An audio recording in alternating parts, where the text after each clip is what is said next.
Y tri awdurdod tân, Gogledd Cymru, Canolbarth a Gorllewin Cymru a De Cymru yw'r cyrff atebol ar gyfer y gwasanaethau tân ledled Cymru. Mae awdurdodau tân yn gyfrifol am gadw cymunedau, busnesau a'r ymgylchedd yng Nghymru'n ddiogel rhag tannau a phryglon eraill mor effeithiol ac effeithlon a phosib. Mae pawb yn gyfarwydd â'i rôl fel gwasanaeth ymateb brys 999, ond yn ystod y blynyddoedd diwethaf rhan allweddol o'i rôl yw atal, gyda mwy o ffocws ar addysg a chynnal ymchwiliadau diogelwch yn y cartref. Mae'r math yma waith wedi arwain at leihad yn nifer y galwadau i ymateb i dannau ac wedi cyfrannu at gwell diogelwch i bobl Cymru allu byw a gweithio ynddi. Bod nifer y galwadau tân wedi lleihau, mae'r disgwyliadau'r wasanaeth i'r hyn y maent yn ymateb iddo wedi ehangu i lifogydd a dymweiniad traffig. O ystyried hyn, bu'n rhaid i awdurdodau tân addasu sicrhau ganddynt y sgiliau addasu i ddelio â'r risgiau yma sy'n newid yn barhaus. Ochr yn ochr â hyn, maent wedi gweithio i gynyddu amrywiaeth y gweithlu mwyn sicrhau bod yn cynrychioli'r cymunedau amrywiol y maent yn ei gwasanaethu. Gyda blynyddoedd o galedu ariannol, bu'n rhaid i awdurdodau tân weithio'n fwy effeithlon. Mae hyn wedi arwain at ddull sy'n edrych ar risg ar sail data, gan sicrhau bod gwaith atal yn cael ei targedu at ardaloedd lle mae mwy o risg, fel canolbwyntio ar ardaloedd a lefelau uchel o amddifadedd, ymddygiad gwrthgymdeithasol, cartrefi ac adeiladau o risg uchel, ac i bobl bregus sy'n fwy tebygol o gael digwyddiad tân yn eu cartrefi.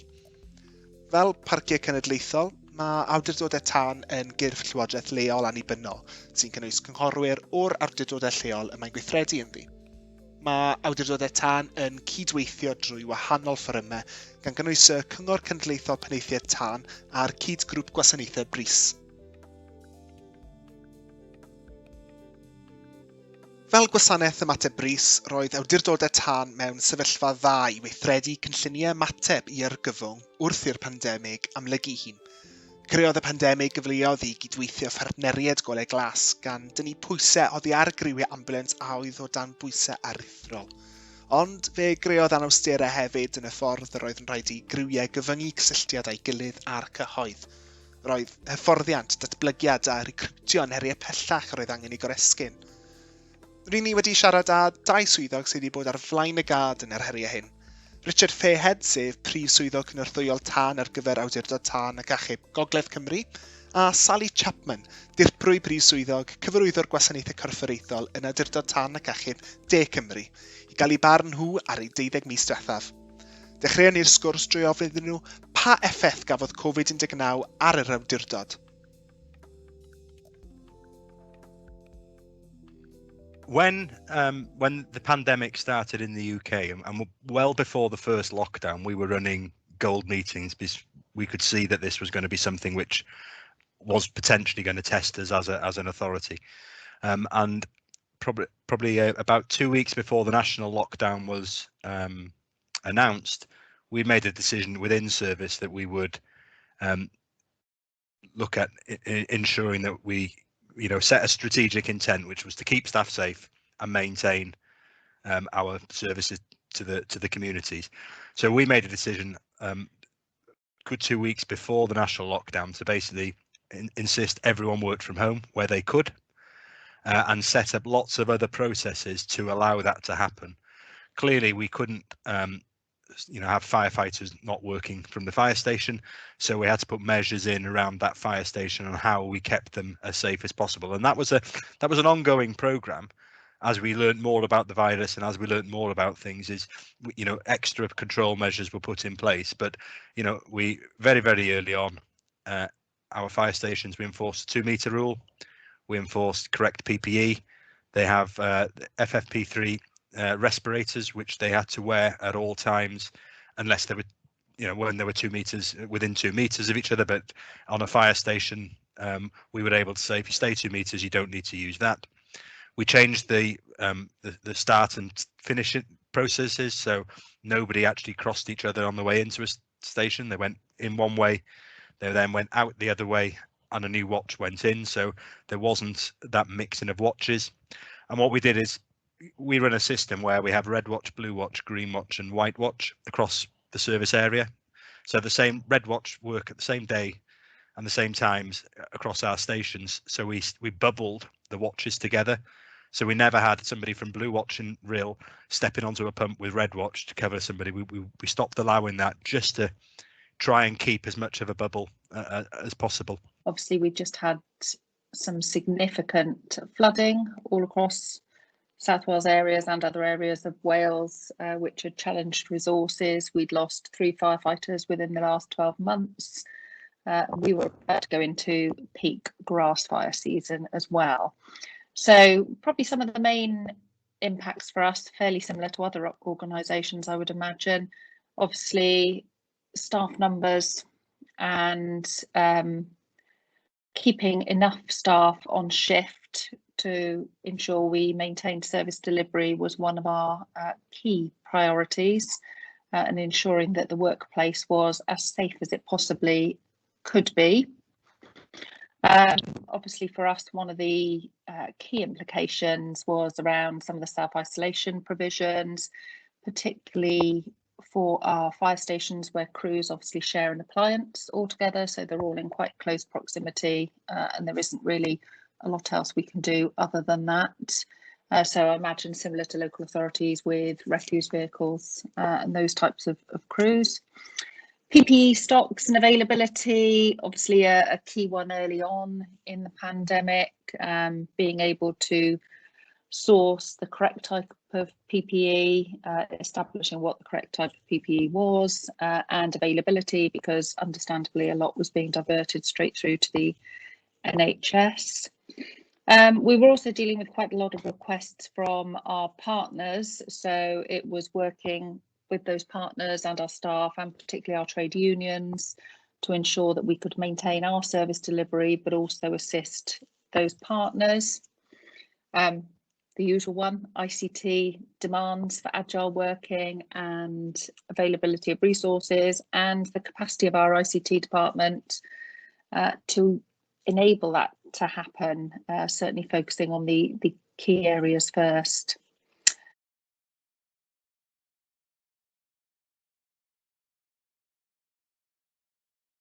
As a uniform service, we've got fairly good structures in place to deal with that. So we set up a critical incident team immediately. So that comprised the senior managers from across the organisation. So no area of the service was unrepresented. And we set some very clear objectives and deliverables for that critical incident team to achieve and work to. Meeting frequency varied. Sometimes it was meeting 3-4 times a week when there was lots going on, particularly in the early phases when a lot was changing quite rapidly. And then we were able to reduce the frequency when we went through periods of greater stability. Those meetings were a good focal point for the Local Resilience Forum, Welsh Government feedback, for looking at the strategic risk of COVID and the mitigation measures that we were putting in place, and also bringing together a lot of the national sector specific guidance that was coming out through our National Fire Chiefs Council.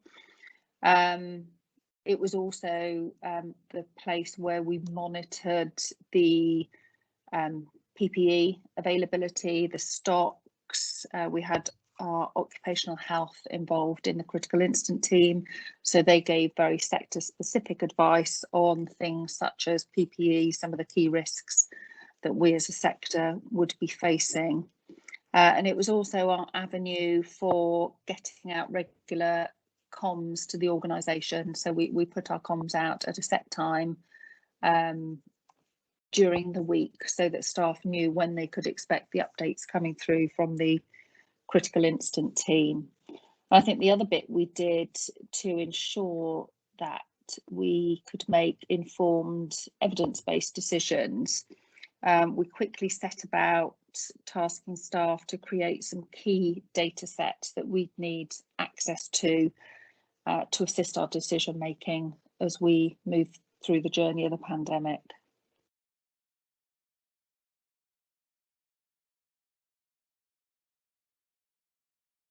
You know, certainly for the reduction in number of staff, we got well practiced and well versed that, you know, whether they sit back from a loss of staff due to industrial action, to a loss of staff due to illness, to the pandemic. So, you know, our business continuity plans, and I'm quite proud of the fact that we do have them for all sort of eventualities.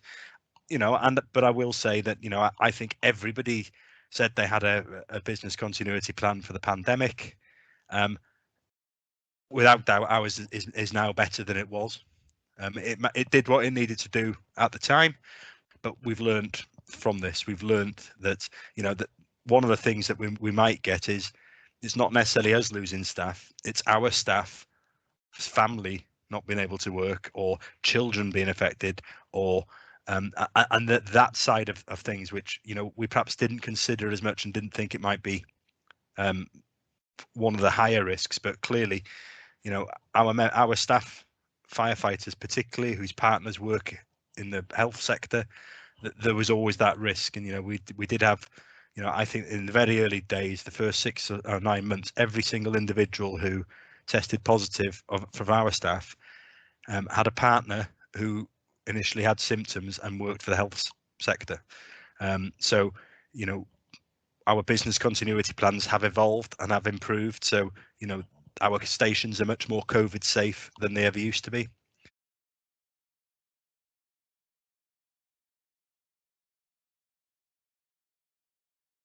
I don't think it's been massively impacted. We look at the number of homes safe and well checked, the percentage of safe and well checks which we've carried out after being referred by a partner agency are still up at 35%, which is over the 30% target. So I think we've been able to continue with those partnerships which we've had and which were well established.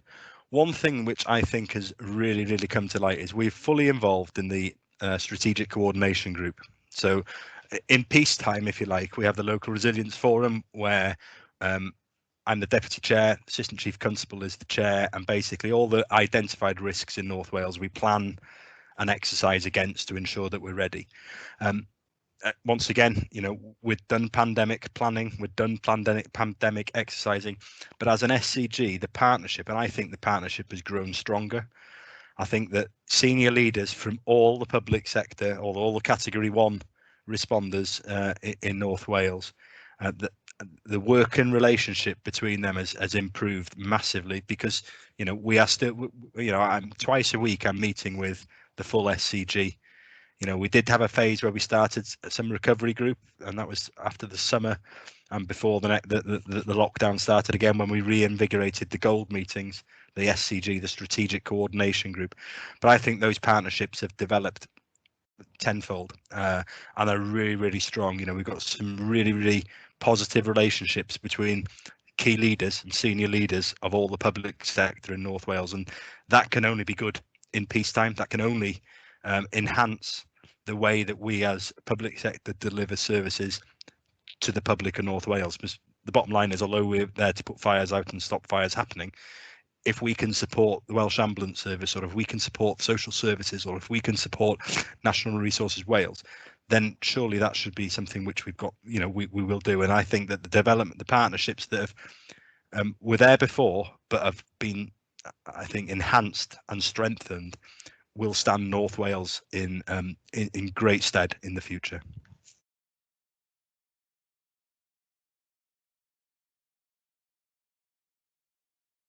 We saw an increase, particularly early on, in the number of refuse fires.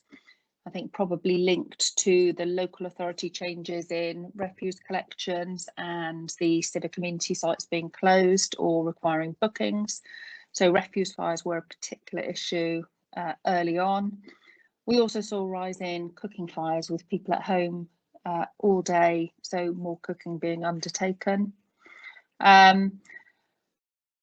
Big increase in our number of incidents we attended where we assisted the police or ambulance service, so 55% increase there in the incidents we attended. Similarly, a 30% increase in the assistance we provided to other agencies, and a slight reduction in the number of RTCs that we attended. Obviously, people weren't out and about travelling so much during the periods of lockdown, so we did see a reduction in those.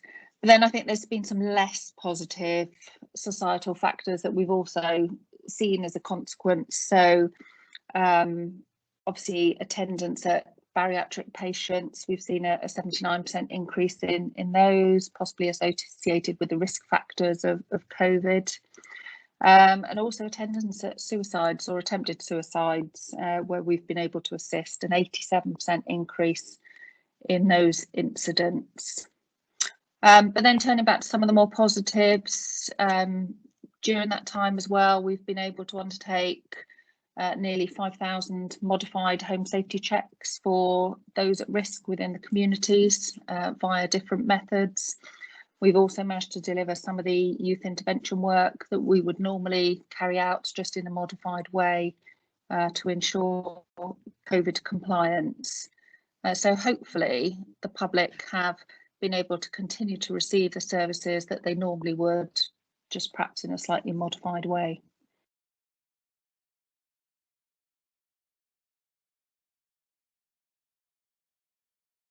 We used to go into 20,000 people's houses to do home safety checks, safe and well checks. We made the decision very early on. We stopped that face-to-face contact. That's too much of a risk, one, to our staff, and two, to the communities. You know, when I say one and two, I'm not saying that in any order, but you know, for those two reasons. And we carried out telephone audits. And if somebody didn't have a detector, either logistics delivered one or we posted one with instructions on how to fit. So, you know, without doubt, that's one of the learning points that we'll take forward, because why would we drive, you know, 40 minutes to, you know, somebody's house to fit a smoke detector when they're, you know, generally safe? They perhaps just need a bit of, you know, reminding of some of the fire safety rules. You can do that on the telephone as opposed to somebody actually visiting it. So I think there's a real opportunity for us to take some of the things that we've done. So I will say, you know, safe and well checks, we'll be re-looking at that strategy. The provision of the logistics cell, because previously each department had their own driver, or had, you know, not necessarily a named driver, but, you know, stores department would be delivering things in a van, fleet department would be delivering things, operations would be taking it operational equipment. Having a logistics cell now is we can be much more efficient in how we do that. So, you know, the impact on the environment, the impact on our fuel bill, the impact on road risk and the reduction in road risk are things which, without doubt, we can take forward and improve what we previously did.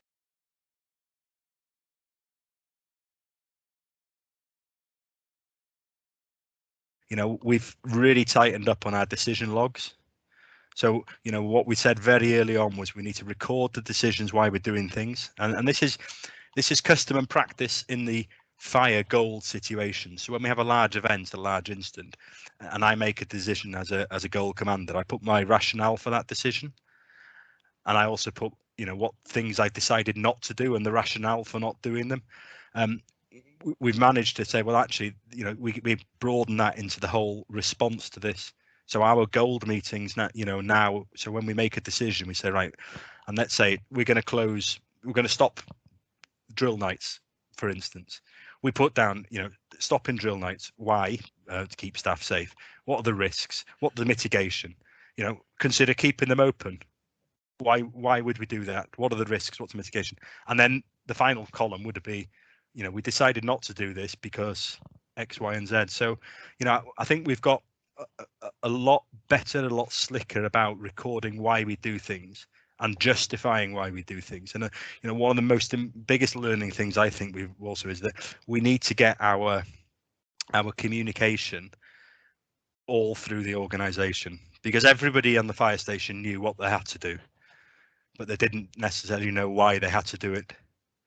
And you know, I think that any debrief you have or any sort of evaluation of something, one of the things that always comes up is communication could be improved. So we're not surprised by that, but you know, it's given us real impetus to put, you know, better communication channels and more direct communication channels in place.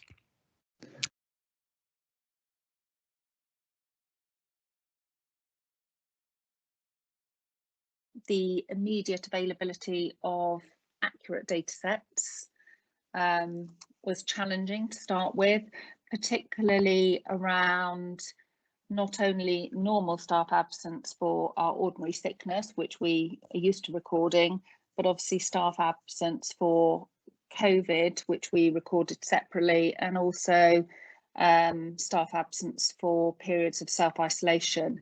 And we needed to work up data sets where we actually predicted return dates from self-isolation or COVID, so that we could work out the potential shift implications going forward. And we had data sets working that out across the board. And that was particularly key for us because obviously with crews sharing an appliance, there was a risk that we could lose whole crews at a time if self-isolation kicked in. We also needed some pretty accurate data on our level of PPE stocks and the availability and orders that we had in and when their predicted arrival dates were. So we had some good data sets developed for PPE levels on all of our stations and at our key other sites, training centre and headquarters, and merged those with the order and arrival times of new PPE stocks to ensure that we kept our crews as safe as we could with all the PPE that they required.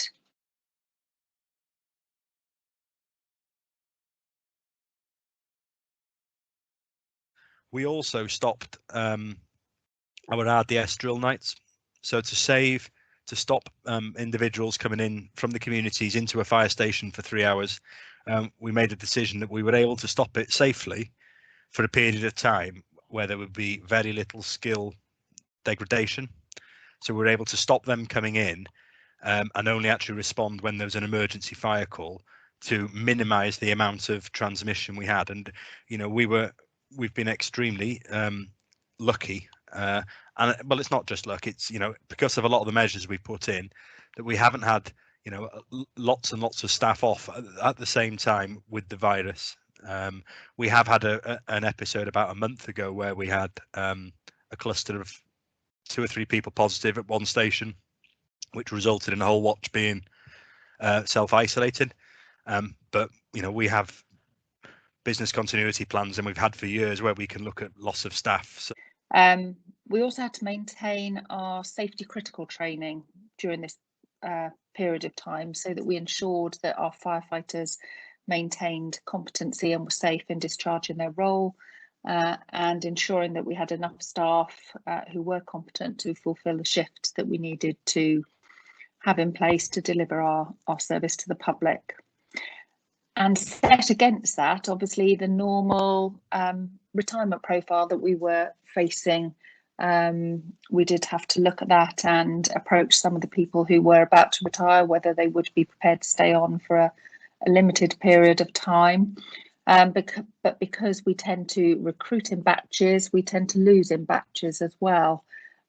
So we were finding that our retirement profile was actually increasing. So we also had to then work out how to run a whole-time recruitment campaign and run whole-time courses for new firefighters in a COVID compliant way, which obviously meant that we could have significantly less on each course. So the resource requirement for those to ensure that we had enough crews on stations was quite a challenge.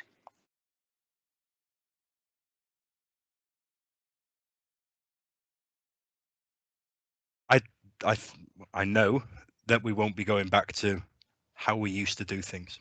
I think the legacy will be that we can, you know, and the authority will be able to certainly take the lessons learned and about the efficiencies we've made and how those can be improved will change the way we deliver some of the things that we do.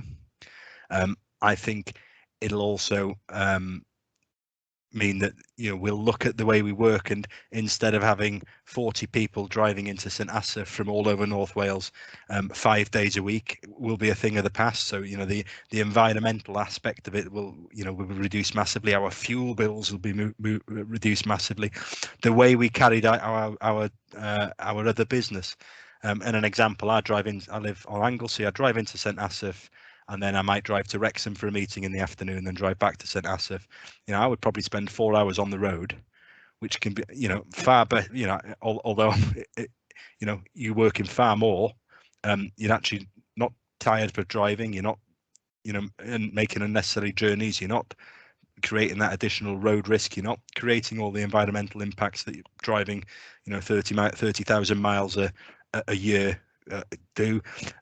So you're able to have meetings. I go to Cardiff twice a month. I go to London on the train once a month, once every 2 months, to different meetings, national meetings. Without doubt, this is, although we did have the facility for video conferencing and we used it, we'll be using it all the time now. So the legacy will be a much leaner fuel bill, a much more environmentally friendly service, where we'll embrace all the technology that's allowed us to work. I think we also want to try and harness those more agile ways of working. They have been accelerated during COVID, probably far quicker than we would ever have done them otherwise. There's been a far greater engagement and embracing of the digital technology and the learning across the organisation. So we do want to try and harness that going forward. It also means that we can deliver our services in a much more environmentally friendly way as well, by reducing the reliance on people driving around South Wales, printing copies of things off, bringing people all together in one site. So we don't want to revert back to the old ways of working in some of those key areas.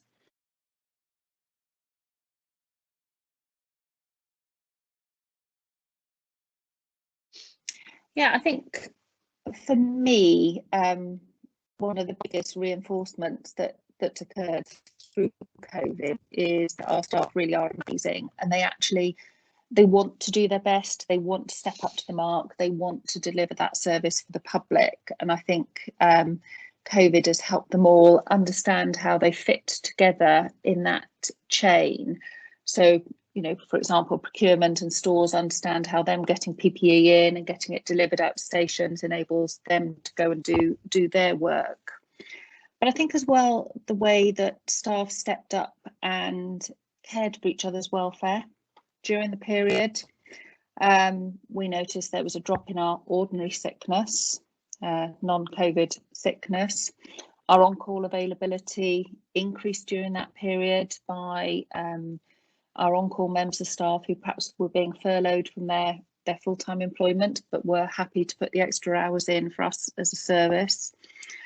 And just the way that different groups of staff all worked together to ensure that we delivered our service. Staff were redeployed, staff stepped up and assisted other departments where they needed it and where the pressures were. So all undertaking different roles, but working towards one common goal at the end of it. I suppose the bottom line is just how absolutely proud I am of the way that every single person in this organisation has pulled together to go, push and make sure that our strategic intent was met, which was keeping staff safe and continue to deliver the operational and the preventative response. And every single member of staff, regardless of what role they play in the organisation, has ensured that the service and the authority have been able to keep to that strategic intent, and I'm just extremely proud of them all.